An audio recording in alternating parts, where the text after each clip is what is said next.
¿Qué tal amigos? ¿Cómo están? Es un gusto que nos esté acompañando nuevamente aquí en Si Yo Fuera Servidor Público. Mi nombre es Miguel Muñoz y es un gusto que nos esté acompañando semana con semana en este espacio de participación ciudadana. Hoy de manera particular vamos a tener un tema, bueno, quédese con nosotros, ahorita le vamos a decir cuál es el tema, pero antes, pues por supuesto, como siempre, saludo a mi buen amigo César Ramos. ¿Cómo estás? ¿Qué tal? ¿Cómo estás, Miguel?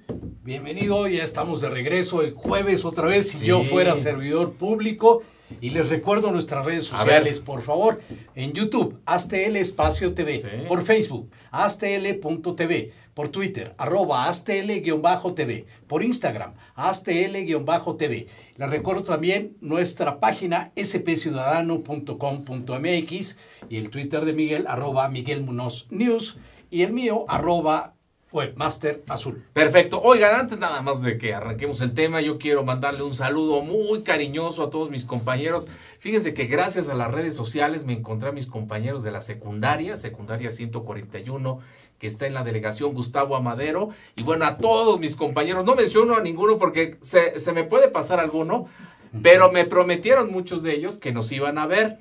Así que si se pueden comunicar a través de las redes sociales, pues ahí les mandamos saludos, pero un cariñoso saludo a todos mis compañeros de esta secundaria 141, educación pública, la verdad, excelente la que tuve, como la tuvimos muchos, y esperemos que esa educación cambie en nuestro país, porque vaya que sí, las nuevas generaciones lo necesitan. Bueno, ahora sí, César, tenemos una invitada de lujo. Tenemos una invitada de lujo. Aparte, bellísima. Claro que sí. Tenemos como invitada muy especial a hablar un tema muy particular a Denise Mead. Denise, sé bienvenida a nuestro programa. Un placer y un gusto estar con ustedes, sobre todo compartir con su audiencia. Denise es presidenta de una fundación que se dedica a ayudar a niños, niñas con problemas de abuso sexual. Y ahorita vamos a explicarnos un poquito respecto al abuso o violencia sexual, que es una cosa, que es otra. Y tu fundación se llama...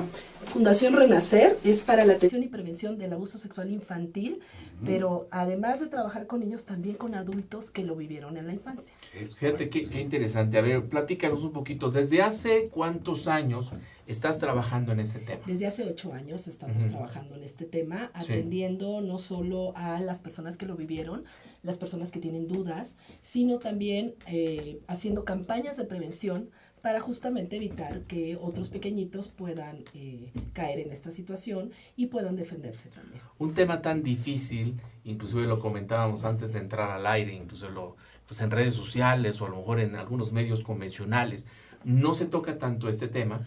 ¿Por qué decidiste dedicar parte de tu actividad en la vida a este tema? Así es, yo trabajaba en gobierno y justamente me tocó un estudio de abuso sexual y de violencia sexual. Pedofilia en Internet, la tipificación de la pedofilia en Internet, en ese momento no existía todavía, no estaba tipificada en México, le estoy hablando de 2006.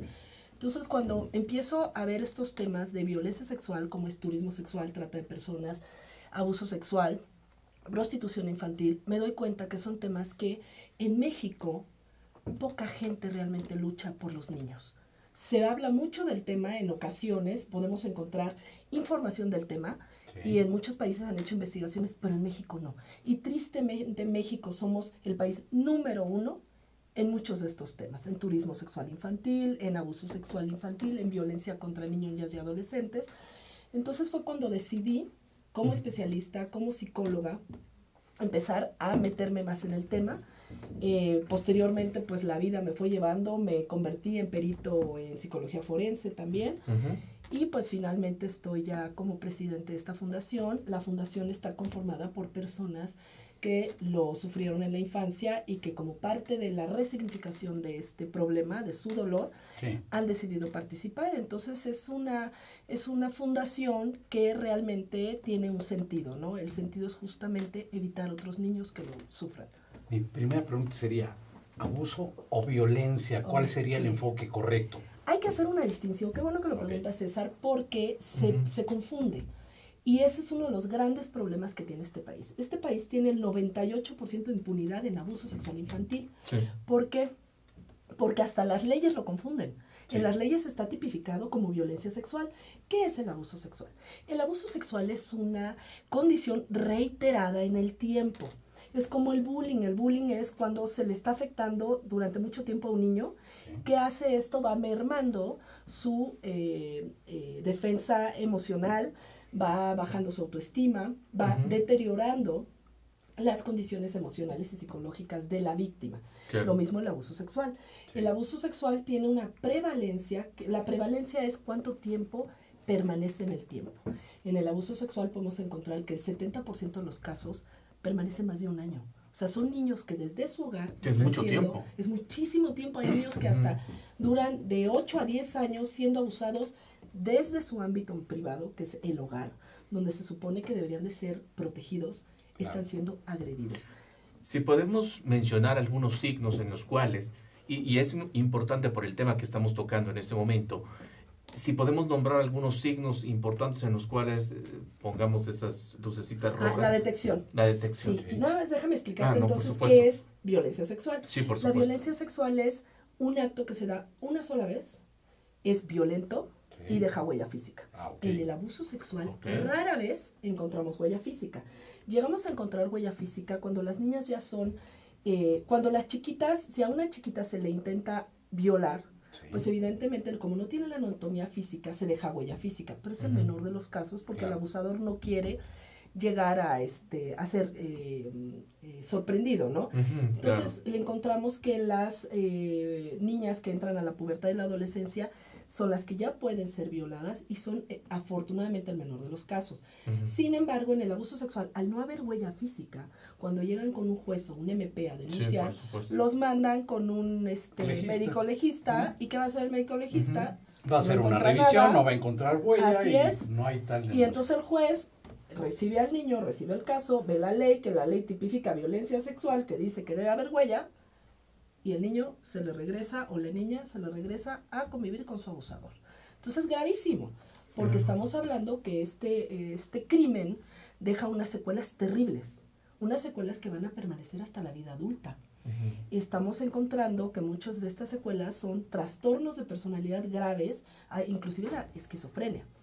Depresiones, disociaciones, personas que se disocian con la amnesia disociativa, y en muchas ocasiones ellos no relacionan lo que vivieron en la infancia con la desestructura que tienen en la vida adulta. Ahora que es violencia sexual, les decía, es un acto que se da una sola vez, cuando mucho dos, por una persona desconocida y deja huella. Entonces, hay que hacer esta distinción porque este tema que se manosea mucho de repente en medios, hablan de violencia, hablan de violación, y eso generalmente no ocurre. En la mayoría de los casos, en el 76% de los casos, las niñas son las que más lo sufren. Y además no solo las niñas, sino además empieza, les decía yo que hay prevalencia, a partir como de los 4 o 5 añitos. Y puede llegar a durar hasta los 12, 13 años. O sea, pueden ser años que la niña o el niño está siendo abusado. Como las niñas son las que más lo sufren, se puede decir que un factor de riesgo es ser mujer y estar en ese rango de edad. ¿Esto puede suceder en la escuela, en la casa? Generalmente es en la casa, generalmente es en el hogar. Uno de los planteamientos que siempre hacemos es que el hogar puede ser el lugar más peligroso para un niño o una niña, en donde se enseñan más bien donde se sufren los dolores y la violencia más grande, ya sea no solo abuso sexual, abuso emocional, psicológico, físico, negligencia, se aprende en el hogar. Fíjate que comentabas también algo muy importante, que regularmente a veces cuando es el papá el abusador, bueno, se ve que es un hombre intachable, ¿no? Eso es muy común. Buena conducta. ¿Cómo crees que él va a ser? Exactamente, es una de las características que muchas veces presenta el abusador. Son personas muy carismáticas que al exterior, bueno, incluso están en obras sociales y demás. Esto dificulta al niño o a la niña poder hablar. Entonces estamos viendo que la mayoría de los que lo sufrieron llegan adultos sin poderlo hablar. Y una de las cosas que mantiene el abuso sexual es el secreto. El secreto se mantiene porque el abusador va responsabilizando al niño. Entonces, a mayor nivel de responsabilidad, mayor sentimiento de vulnerabilidad e indefensión que tiene este niño. Entonces, a la hora de que intenta hablar, muchas veces no se le cree. La mamá no le cree. Bueno, hasta lo castigan, ¿no? Lo castigan. Ajá. O, como depende del abusador económicamente, decide, y esto podría significar una separación no esperada, entonces decide callarse. Pero no hay que ser tan crueles con la mamá. Tal vez la mamá, este problema es un problema transgeneracional en México. En México hay muchas familias en donde este ha sido un fenómeno que se ha dado durante generaciones. Sí. Entonces, en las investigaciones nos dicen que las madres que han sido abusadas, que lo sufrieron, quedan como hechizadas. Sí. Así se dice, el hechizo. Quedan hechizadas y como no lograron desarrollar estos recursos de defensa cuando ellas sufrieron esta condición, no pueden defender a sus hijos. A ver, déjame entender un poquito de lo que estás diciendo porque está muy interesante. ¿Eso quiere decir que lo ven hasta normal? En muchas ocasiones sí, y hasta le dicen, cállate, yo también lo sufrí y mira qué bien estoy. En muchas ocasiones. Y entonces observamos que muchos de los adultos están muy enojados con la madre. ¿Por qué? Porque me debió de haber defendido y no lo hizo. Entonces, por ejemplo, yo como psicóloga, como terapeuta, una de las cosas que trabajo mucho es el enojo con las figuras que debieron de haberlo defendido y no lo hicieron. Otra de las condiciones que también que es uno de los grandes mitos del abuso sexual es que seguramente lo vivió, por eso tiene esa conducta. No es cierto. Solamente entre el 20 y el 25% de los abusadores se convierten en abusadores. ¿Por qué es un mito? Porque si estamos diciendo que el 76% de las que lo sufren son mujeres, estaremos encontrando más número de mujeres abusadoras, ¿no? Entonces, es un mito que generalmente se propaga. ¿Para qué? Para justificar la conducta del abusador. ¿Qué sucede con las mujeres, los hombres abusados en la etapa adulta?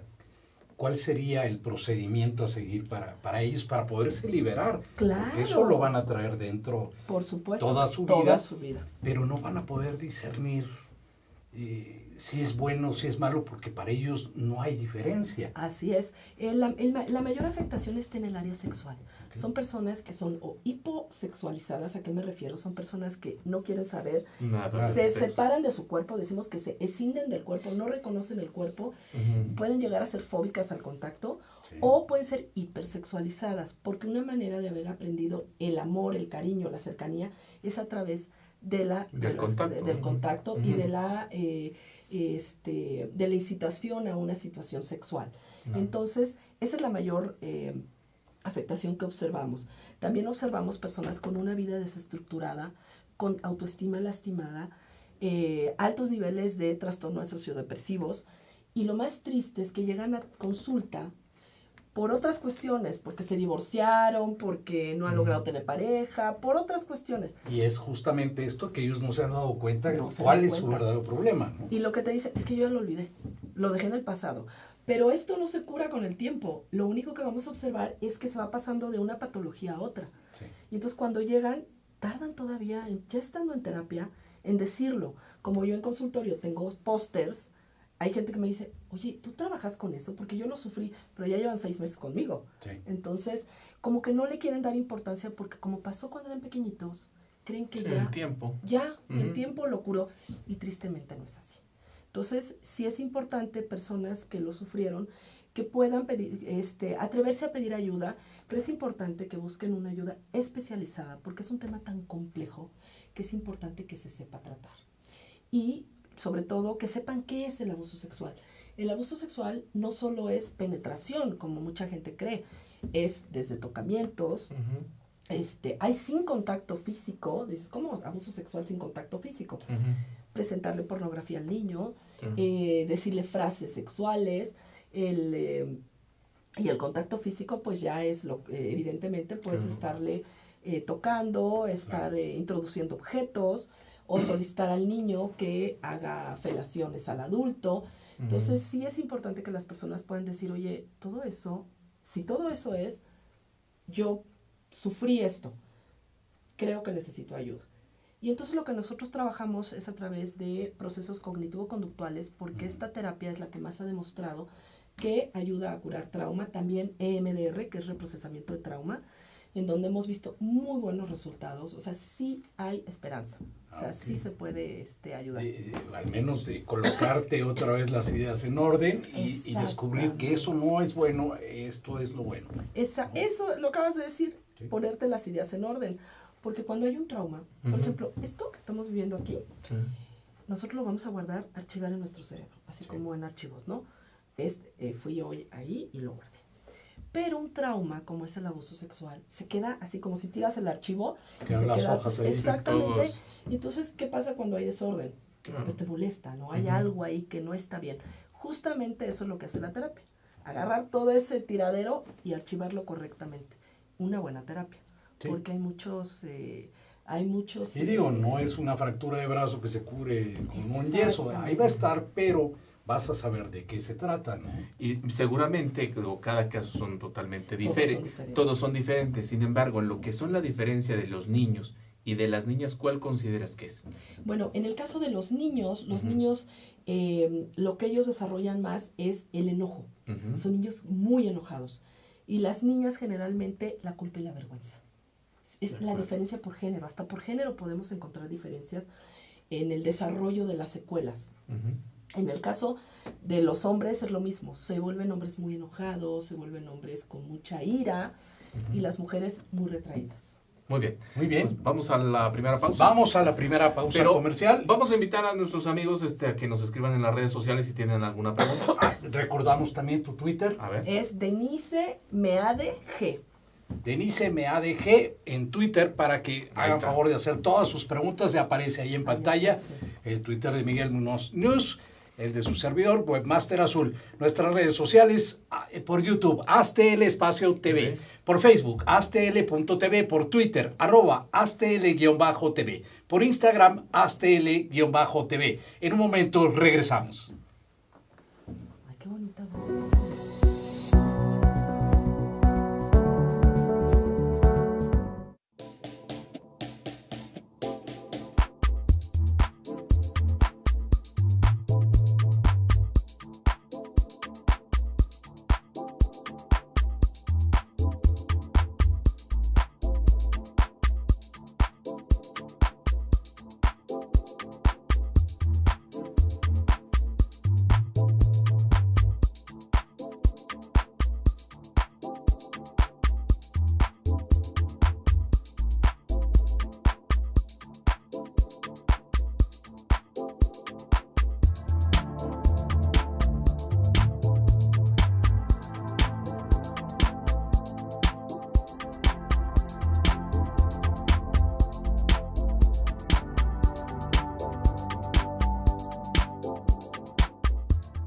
Ruiz Robles, corredores públicos y peritos traductores. Trabajamos para darles seguridad, confianza y un servicio profesional en sus asuntos relacionados a fe pública, valuación, arbitraje comercial, asesoría jurídica y traducciones.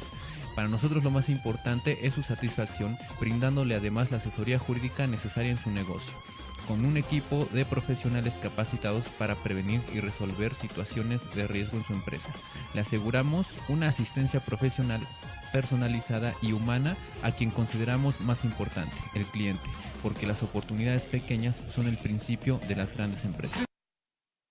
Conferencista internacional, experto en temas empresariales, experiencia de 18 años en empresas multinacionales, entrena ejecutivos vendedores y empleados de 62 empresas multinacionales. Conductor del programa Líderes en Acción en AzTL.tv. Ha brindado más de 2.500 conferencias en México, Centro y Sudamérica. Orador profesional y campeón nacional de oratoria. Considerado el comunicador del año. Gildardo Avendaño.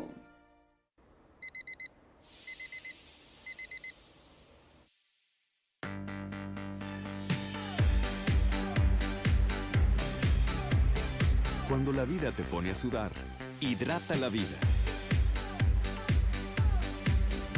Electrolit, científicamente hidratante.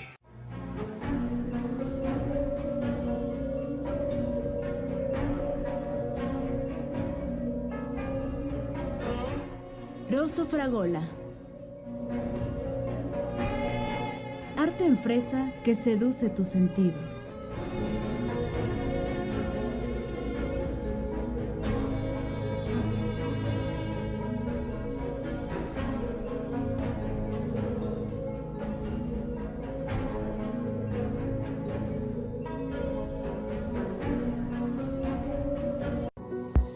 Porque no todos. 5, 4.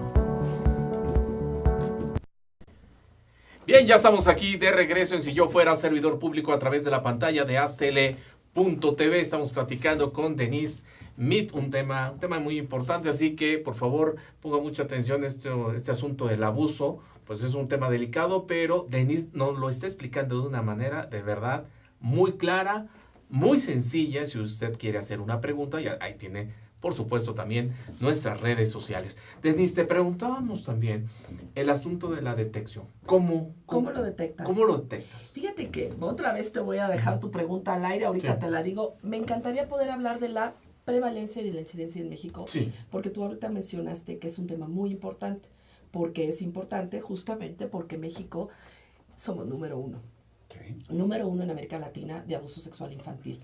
¿A qué nos estamos refiriendo? Que si en cifras muy reservadas y además cifras negras. ¿Por qué? Porque como no se denuncia, como la mayoría no lo denuncia, entonces estamos más o menos ahí entre las sombras. Como un estimado, ¿no? Como un estimado. La Organización Mundial de la Salud nos dice que es alrededor del 20% de las niñas. Sin embargo, otras investigaciones de un investigador muy famoso que se llama David Finkelhor, nos dice que entre el 6 y el 36% de las niñas y del 5 al 26% de los niños sufren abuso sexual. Si cruzamos las cifras del INEGI de cuántos millones de menores de 18 años hay en el país, que son 40 millones de menores, con este porcentaje estamos hablando de alrededor entre 4,5 y 6 millones de niños que lo sufren hoy en México como incidencia y como prevalencia, que son personitas que lo sufren durante años. Pues imagínense la incidencia y la prevalencia que hay en nuestro país. Claro. Entonces, por eso es tan importante empezar a hablar, abrir este tema y que la gente que lo sufrió tenga la posibilidad de solicitar ayuda. ¿Cómo se detecta? ¿Cómo se detecta en niños? Primero que nada, podemos encontrar que si un niño que, pues, es un niño contento, es un niño alegre, es un niño extrovertido, hay cambios radicales en su conducta. Un niño que era muy tranquilo ahora está muy enojado. Hay eneuresis y ecopresis. ¿Qué significa eso? Que se empieza a hacer pipí, que se empieza a hacer popó. Un niño que ya controla esfínteres. Podemos ver en el área conductual este tipo de pesadillas en la noche, en el área psicológica, niños que empiezan a ser más retraídos, empiezan a agredir a sus otros compañeros, empiezan a tener miedo por quedarse en la noche solos. Y en el área sexual, ahí esto es lo que más hay que puntualizar. Sí. Hay dos modelos explicativos que lo hablan. El modelo de estrés postraumático, porque van a decir, ¿qué es eso? Yo no soy psicóloga, o yo no soy psicólogo. El estrés postraumático son ciertas características que podemos encontrar en los sobrevivientes de guerras. Personas que reviven los hechos, personas que están constantemente rumiando ideas, que evitan los lugares. Entonces, esto es el estrés postraumático. Podemos encontrar que personas que han vivido violencia y abusos tienen este tipo de características. Pero esto lo podemos encontrar en cualquier tipo de abusos. Claro. Pero particularmente en el abuso sexual encontramos una conducta sexualizada que no corresponde a la edad del menor. ¿Cómo puede ser? Por ejemplo, niños que, suena hasta raro, niños que buscan oler los genitales de un adulto, niños que se masturban con un adulto, que, a mí me han llegado casos de niñas que hasta buscan tomarse fotos desnudas en posiciones muy eróticas. Sin embargo, hay que ser muy cautelosos. Claro. ¿Por qué? Porque, por ejemplo, en la edad de psicodesarrollo de los niños chiquitos, que están entre la etapa de los 4 y 6 añitos, los niños descubren su sexualidad. Entonces son muy exhibicionistas. Claro. Y les encanta tocarse. Y a mí me han llegado casos de personas que, oye, mi hijo está siendo abusado porque le encanta estarse masturbando en el salón o en la casa. No.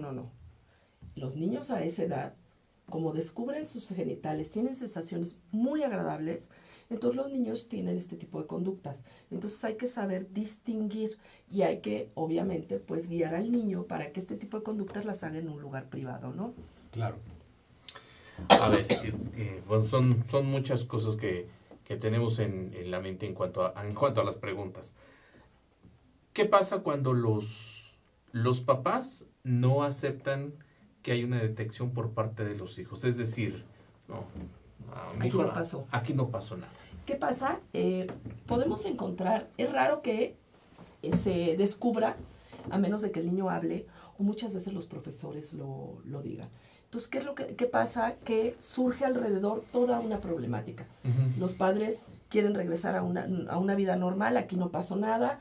Hay mucho enojo, por ejemplo, por parte de la madre, si es el padre biológico, deseos de venganza, culpa, okay. ¿Dónde estaba yo para que esto pasara? Uh-huh. Entonces podemos encontrar que todos los que están inmersos en esta problemática están viviendo de manera particular esta condición. El niño no es el único que lo sufre. Entonces muchas veces se niega, se culpa al menor o se hace como que aquí no pasó nada. Sí. Entonces es muy complicado porque ¿qué va a pasar con un niño? Imagínate un niño que finalmente se atreve a hablar. Mamá no me cree, mi papá me lastima. Entonces hablamos de una orfandad. El niño está sin mamá y sin papá que lo protegen, emocionalmente hablando. Ahora, ¿qué pasaría, por ejemplo, el papá usa, la mamá no se entera, o al revés, la mamá usa y el papá no se entera? ¿Cómo detectarlo, no? Sobre todo estas parejas que de repente ven cambios en la conducta de su hijo y no saben interpretarlos, ¿no? Yo siempre he dicho que si hay cambios en un niño, el niño no hace las cosas por molestar. Uh-huh. Siempre que hay cambios en un niño, algo está pasando. No necesariamente abuso sexual, no vamos a alertarnos por lo que sea. Sí. El niño tiene alguna situación que lo está haciendo cambiar. Tal vez el niño esté sufriendo mucho. Muchos papás creen que la terapia es el antibiótico que lo va a sacar de su infección. Hay mucha bibliografía que nos dice que no todos necesitan terapia. Uh-huh. Lo primero que hacen es terapia. ¿Qué hacen los jueces para sacar el caso? Todos a terapia, toda la familia. A mí se me hace un abuso. El juez no es especialista, no tendría por qué decir todos a terapia. Es como si yo ahorita les digo... No todo el mundo la necesita. Todos a cirugía de cáncer. Oye, yo no soy oncólogo, ¿no? Sí. Entonces, nos dice las investigaciones, y yo lo aplico mucho, cuando los papás llegan, por favor, dale terapia a mi hijo porque tenemos sospecha de que algo está pasando. Yo les propongo una evaluación para ver qué está pasando con el niño. Si el niño tiene un ambiente, lo que llamamos resiliente, ¿a qué me refiero? Uh-huh. Un ambiente en donde va a estar contenido, va a tener las condiciones emocionales y psicológicas armoniosas que le van a ayudar a salir de esta situación que hoy por hoy está pasando, el niño puede salir adelante sin la necesidad de una terapia. La terapia es una condición ajena a su cotidianeidad, que puede incluso ser más perjudicial. Sí, entonces, es importante que los padres sepan que no todos los niños necesitan terapia uh-huh. y que ellos mismos pueden ayudar con psicoeducación, que los mismos terapeutas estén diciéndole, oye, pero si empiezas a detectar que tu hijo empieza a tener pesadillas, que se hace pipí, que está muy enojado, bla, bla, bla, uh-huh. les damos todos los indicadores, entonces sí me lo traes. Sí. Pero solamente cuando las condiciones, la sintomatología del niño le impida estar en su vida cotidiana funcionando correctamente. A veces inclusive el asunto de la situación social, económica de algunas familias no les permite ver la importancia que es ir con un especialista. Así es. Porque a lo mejor no tuvieron esa experiencia. ¿Cómo le hacen precisamente para motivar a esos padres de familia para que vayan con un especialista, lleven a sus hijos y por ende pues los atiendan? Claro, mira, tocaste un punto clave. Hay mucho desconocimiento de lo que es un especialista. Uh-huh. Se confunde mucho que es un psicólogo, que es un terapeuta. Tantos chamanes que hay ahora. Es terrible la cantidad de terapias patito que existen. Digo, puede ser una vulgaridad, pero le crees más a un huevo.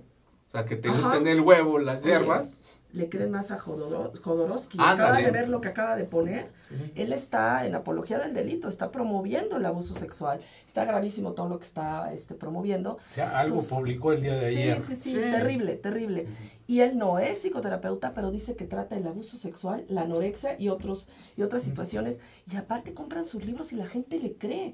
Entonces, es lo peor. Hay que tener mucho cuidado. Claro. Hay que tener mucho cuidado porque es un fenómeno muy complejo en donde se tiene que tener total sensibilidad y conocimiento de los casos, como tú bien lo dijiste, cada caso es diferente. ¿A quién pueden acudir, es necesario que busquen credenciales. Personas que realmente, un psicólogo no puede dar terapia, tiene que tener la especialidad en clínica, tiene que tener la maestría ya sea en psicoterapia o en clínica. Qué bueno que a ver, repíteme eso, ¿por qué? Sí. Los psicólogos no pueden dar terapia. Un psicólogo cuando sale de la carrera, muchos ponen consultorio. Sí. Es lo más poco ético que puede haber. ¿Por qué? Porque no tienen las técnicas para trabajar. Entonces se dedican, no sé qué hacen, se me hace como el caldero de la bruja y a ver qué sale de ahí. Así me parece. Bueno, y eso es cuando vas a estudiar psicología. Sí. Pero hay personas que se meten a estudiar 2 fines de semana, cosas de Los Ángeles y piedras mágicas. Entonces, ¿qué hacen? Lastiman mucho más. Claro. A mí me han llegado personas politratadas con este tipo de técnicas, con unos niveles de ansiedad terribles, que hay que canalizar a médicos. Yo no soy médico, entonces tengo que canalizar, en caso de niveles altos de ansiedad, de depresión, a psiquiatras para poder trabajar en una terapia dual. Claro. Entonces sí es importante, sobre todo cuando se trata a nuestros hijos, que realmente podamos acceder a un especialista. ¿Qué es la parte que puede ver un psicólogo y qué parte tiene que ver un psiquiatra? Los psicólogos nos encargamos de lo que es conducta, modificación de conducta, trabajo de emociones, trabajo de todo lo que es la parte de desahogo, de trabajo de los dolores, lo que le llaman el historicismo clínico. ¿Qué es eso? ¿Qué dices? ¿Qué es eso? ¿No? Toda tu historia de vida, de dolor, que te ha llevado a tener la sintomatología que ahorita tienes. ¿Qué ve un psiquiatra? Un psiquiatra es médico. Cuando llevas una historia de dolor, pues inmediatamente nos podemos dar cuenta que la persona, si lleva mucho tiempo con la depresión, ya hay un cambio químico en el cerebro. Claro. Aunque no lo crean, cambia nuestra química del cerebro cuando llevamos mucho tiempo con ansiedad, con depresión, y entonces el médico nos tiene que ayudar con un químico a poder nivelar estos químicos en nuestro cerebro de tal manera que de manera paralela el médico va a estar controlando la parte química y nosotros trabajando el historicismo clínico, toda la historia de vida, para que en el momento que vaya sanando la historia de vida, vaya bajando el químico, vaya bajando el medicamento, para que el medicamento finalmente se deje, ya no se tenga que tomar y la persona pueda encontrar finalmente una solución a su problema. Sin embargo, muchos psiquiatras lo que hacen es mantener dopado, le decimos, o con el chocho toda la vida a la persona, sin dar una solución real a su problemática. O sea, necesita estar controlado por ambos tipos de especialidades, la psiquiatría y la psicología, por un lado, para evitar que sea demasiado de uno, demasiado del otro, y poder tener un nivel sano, saludable. Así es, y en el caso de solamente yo canalizo a psiquiatra, en el caso de que haya una depresión exacerbada profunda o una ansiedad también profunda. No a todo mundo se le manda psiquiatra. Claro. No, nada más en casos ya donde sí se requiera. Pero hay que tener la humildad de decir, oye, esto ya no me pertenece. Nutriólogo también nos podemos, en el caso de anorexia, nos tenemos que también ayudar y apoyar entre especialistas para dar una solución integral a nuestros pacientes. Y en el caso particular del abuso sexual, como encontramos varios de estos síntomas, la depresión, la ansiedad y demás, es muy recurrente, trastorno límite de la personalidad. ¿Qué es esto? Personas que no tienen control de sus emociones, que de repente explotan, lastiman a alguien porque ya le están gritando y luego se arrepienten, personas que se cortan. Entonces, sí requieren el apoyo dual de psiquiatra con psicoterapeuta, y es un trastorno que se observa mucho en el abuso sexual infantil. O sea, como consecuencia, encontramos 3 tipos de trastornos en el abusador. A ver, ¿cuáles son? Que están muy relacionados con lo que coloquialmente se dice sociopatía. Y coloquialmente se dice, porque la sociopatía no es un término que se utilice de manera científica, es el narcisismo, el trastorno narcisista de la personalidad. Todo esto tiene un fundamento científico, no me lo estoy sacando de revista de contenido, ¿no? De contenido, de vanidades. Narcisistas son personas que se sienten superiores, que no empatizan con las necesidades del menor. Encontramos también trastorno paranoide, personas que lastiman y luego ayudan a la víctima y luego otra vez lastiman, y el famoso coco y sobada, que van lastimando al chiquito y lo van envolviendo. Y también encontramos trastorno límite en estos perversos. ¿Cuál es el trastorno? El trastorno es estas personas que son muy impulsivas. Ah, de acuerdo. Entonces, hay diferentes tipos de patologías dentro también de este cuadro tan complejo, ¿no? La Fundación, ¿cómo apoya todos estos casos? Estamos por irnos ya a un corte comercial, pero dejamos esta pregunta sobre la mesa. ¿Cómo apoya la Fundación que tú encabezas toda esta problemática de abuso sexual, abuso emocional en niños y niñas? ¿No? Lo contestamos de regreso. De regreso, vamos de regreso. Vamos a la pausa, recordamos. regresamos. Sí.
Ruiz Robles, corredores públicos y peritos traductores. Trabajamos para darles seguridad, confianza y un servicio profesional en sus asuntos relacionados a fe pública, valuación, arbitraje comercial, asesoría jurídica y traducciones.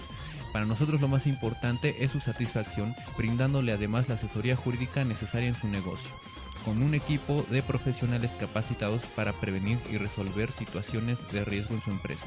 Le aseguramos una asistencia profesional personalizada y humana a quien consideramos más importante, el cliente, porque las oportunidades pequeñas son el principio de las grandes empresas.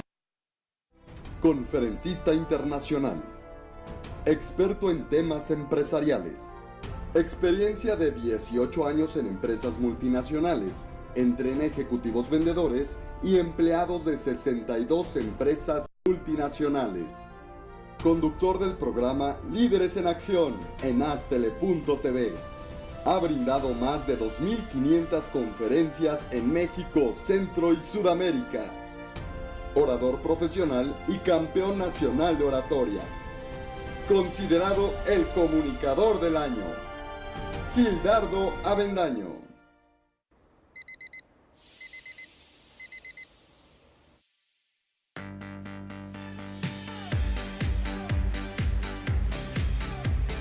Cuando la vida te pone a sudar, hidrata la vida. Electrolit, científicamente hidratante.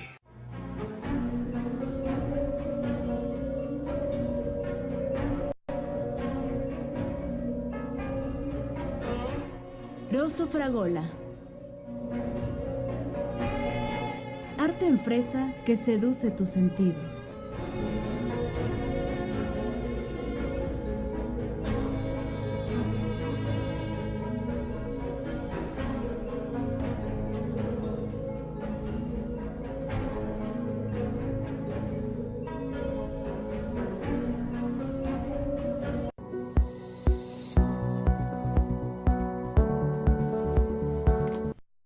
¿Qué tal, amigos? Ya estamos de regreso aquí en Si Yo Fuera Servidor Público.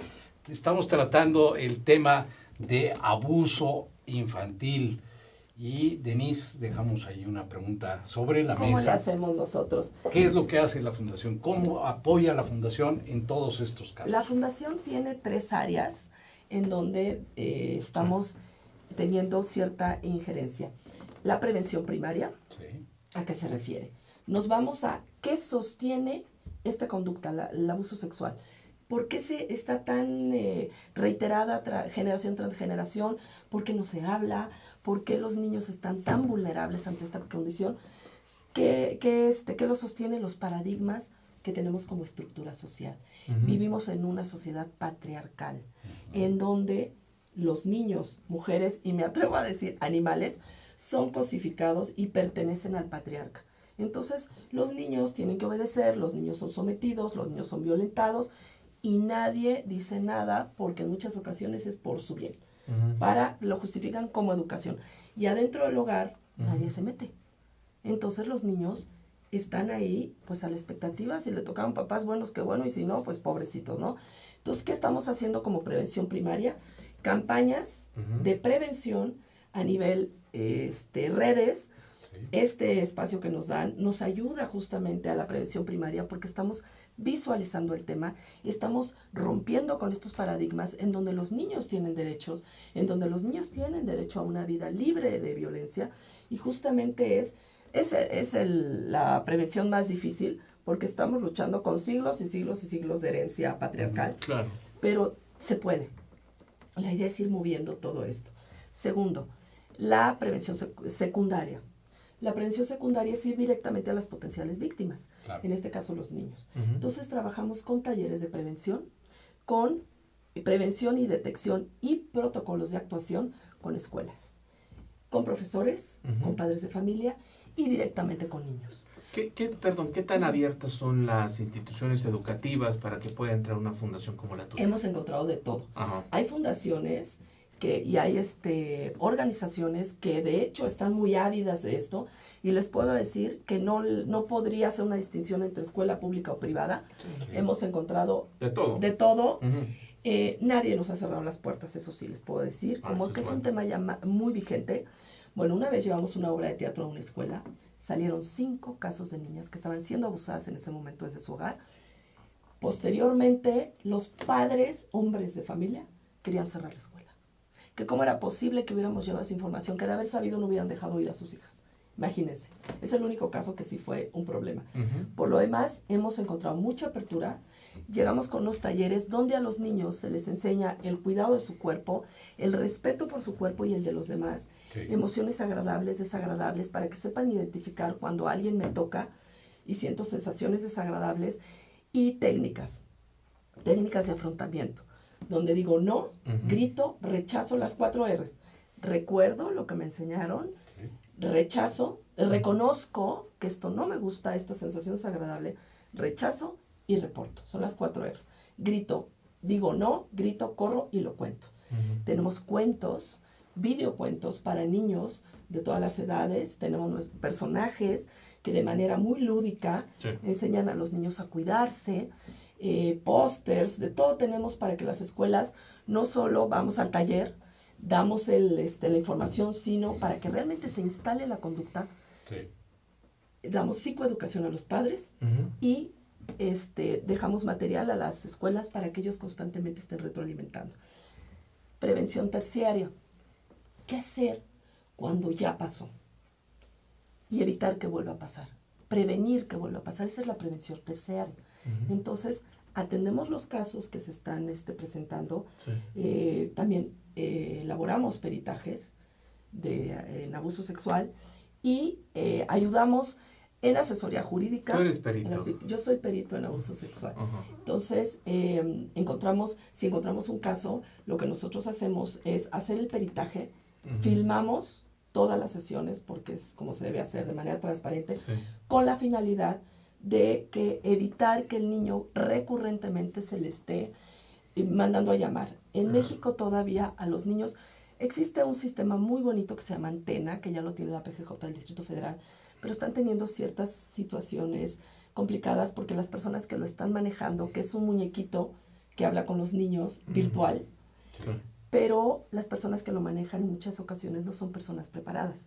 La herramienta es maravillosa, pero no la saben usar. Pero hay que saberlo usar. A los niños en el sistema judicial todavía se les trata como adultos. Se les sienta enfrente de un escritorio y se les interroga como adultos, sin conocer las características psicológicas y emocionales del psicodesarrollo del niño. Por ejemplo, un niño de 4 añitos no puede contextualizar. Y si tú le preguntas en dónde fue, a qué hora y cómo, el niño no tiene la capacidad porque no puede dar contexto. No puede decirte fue a tal hora, en tal lugar.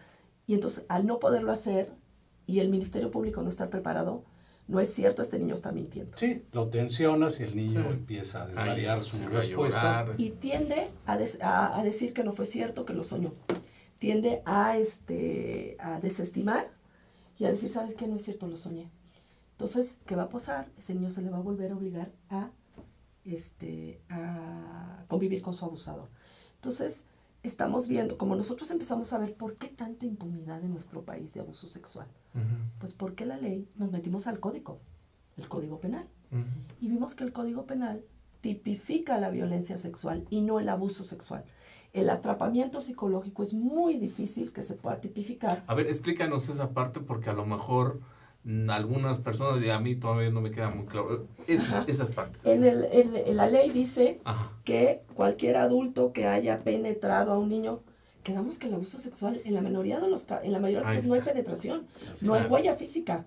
Y entonces, cuando un juez tiene esto en sus manos, pues no hubo penetración, no hay daño físico. No hay delito. No hay delito que perseguir. Ajá. Y entonces, el abuso sexual es más grave. ¿Por qué? Va más allá. Porque deja huella emocional y psicológica para el resto de la vida. Claro. Entonces, estamos teniendo la apertura muy, puedo decir que con orgullo y con agrado, de diputados que realmente han reconocido esto y han dicho, efectivamente, han abierto la puerta y de hecho han hecho propuesta bien lindos porque me están haciendo la propuesta. Denise, ¿cómo ves esto? Me dice, no podemos cambiar el artículo completo, pero sí podemos definirlo. Hacer pequeños cambios que ayuden. Uno de como ellos leyes es, secundarias, ¿no? Es como un anexo. Un anexo. Andrés Ataide es de asambleísta del PAN, Sí, uno de ellos. Magistrados, el caso de 2 magistrados que me han abierto la puerta para que capacitar a jueces, MPs y magistrados, y no solo capacitarlos en abuso sexual a nivel nacional, sino también establecer protocolos de actuación por parte de los jueces. Los jueces también, ellos en muchas ocasiones tienen las manos amarradas y no saben cómo actuar porque desconocen qué está pasando. Si nosotros los armamos y les damos los elementos, para ellos va a ser más fácil proteger a los niños. No creo que lo hagan porque quieren lastimar al niño. Claro. No tienen las herramientas en muchos de los casos. Mira, Denise, tenemos ya pocos minutos para terminar el programa, pero sí me gustaría que fuéramos puntualizando algunas cosas. Yo tengo ahí varias preguntas y yo creo que nos vamos a quedar con algunas fuera del aire, pero a mí sí me gustaría que nos platicaras lo siguiente. Es un tema en el cual inclusive están metidas mafias. Por supuesto. Mafias, sí. Y que va rayando también en la línea de la trata, que también lo platicábamos antes de entrar al aire. Con todo esto que te estoy diciendo, no me imagino que no ha de ser fácil todo el camino que has recorrido. Me imagino que has recibido inclusive también amenazas por parte que se dedica a esto. Redes, por supuesto que sí. No, no estamos, las personas que nos dedicamos a denunciar este tipo de delitos, efectivamente pues estamos pegándole a ciertos intereses. Exacto. Y lo que corresponde a la violencia contra niños, violencia sexual, estamos hablando de delitos como trata, turismo sexual infantil, prostitución, esclavitud, venta de órganos, venta de niños. Se calcula, no tengo bien la cifra, pero hace 8 años se calcula, 8 años que supe esta cifra, que no creo que haya variado mucho, sino es que incrementó, que desaparecen en Latinoamérica 3,000 niños diarios, 1 millón al año, y son justamente para estas prácticas. Muchos de los niños no tienen identidad, no tienen, 14 millones de personas en México no tienen acta de nacimiento, son personas que no existen. Son niños que en albergues que no son regulados por nadie, no existen. Por lo tanto, se prestan a este tipo de actividades que son manejadas por grandes redes. Entonces, estamos procurando que los niños tengan una cédula desde el momento que nacen, una cédula de identidad, porque no es posible que, si no te sacaron pasaporte de niño, tienes que cumplir 18 años para existir. Entonces, desgraciadamente, como no existen, se presta a todo este tipo de abuso. Las personas que nos dedicamos a la defensa de los niños, desgraciadamente sí estamos expuestos a que seamos amenazados, a que seamos hostigados. Justamente tocas un tema muy sensible. Por supuesto. Oye, y hablando precisamente de que estamos ahorita ya en la cuenta regresiva del programa, por favor, danos todos tus datos así, pero despacito, para que todas las personas que nos están viendo en este momento puedan tomar nota. Bueno, me pueden encontrar en Facebook, Denise Mea de Gaudry, pero el de la asociación, el de la fundación, es Fundación Renacer con S, Atención y Prevención del Abuso Sexual Infantil. Van a encontrar unos muñequitos en la página, muñequitos caricaturas. Estoy en Twitter, @DeniseMeareG, y la página de el Twitter de la fundación es renacer_AP. Y tenemos también el teléfono de la fundación, es 5669 24 79. A ver, otra vez. 5669-2479. Nos está preguntando el productor también, tu segundo apellido, ¿no lo puedes repetir, por favor? Gaudry, con Y al final. Gaudry. Sí, es un poco complicado. Sí. Me encantaría poder decir Rodríguez, pero... ¿Quiénes se pueden acercar a la fundación? Todas las personas que requieran, con mucho gusto, pueden escribir, les contestamos enseguida. Por la naturaleza, digo, sé cuál va a ser la respuesta, pero también es importante que tú lo digas. ¿Tiene un costo? No. No tiene costo. No tiene costo la asesoría y todo esto. Sí. El peritaje tiene un costo. Ajá, claro. Obviamente tiene un costo. La terapia se hace un estudio socioeconómico, porque la terapia no debe ser cosa de ricos. La terapia y la salud mental tiene que ser una situación donde todos podamos tener acceso. Y generalmente las personas no se acercan porque dicen es que es muy caro, y efectivamente muchas personas han hecho de esto un negocio muy caro. Bueno, terapias alternativas cobran hasta 1,500 la sesión, Dios mío. Sí. Pero es una situación que no debe ser cosa de ricos. Claro. Pues es muy importante, amigos. Ustedes pueden haber detectado ya por ahí algún caso de estos. Por favor, acérquense a la fundación, escríbanle a Denise, ella con mucho gusto va a contestarles.